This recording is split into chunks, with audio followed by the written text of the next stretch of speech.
Ολική βαφή πίσω μου θα είναι. Λοιπόν, Opel Corsa, πάμε για ένα Red Passion με Silco 921 Ultra High End βρεφικάκι. Θα το κρίνουμε, θα το τεστάρουμε και τα δικά μας τι γυαλίζουν.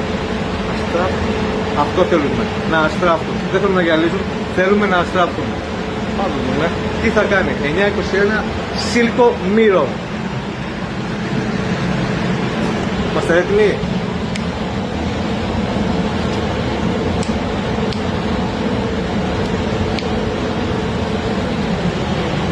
Εσύ, αυτό που κάνεις, πρέπει να το γουστάρεις. Πρέπει εκείνη που το κάνεις να γκαβλώνεις, ρε παιδί, να γκαβλώνεις εκεί πέρα, να το τρελαίνεσαι, να το βλέπεις έτσι τελειωμένο και να τρελαίνεσαι. Αυτή είναι η ιδέα του βαφέα. Βλέπει το ανέντικτο και θέλει να το κάνει ακόμα πιο τέλειο. Ακόμα πιο τέλειο. Να αστράφτει, να αστράφτει.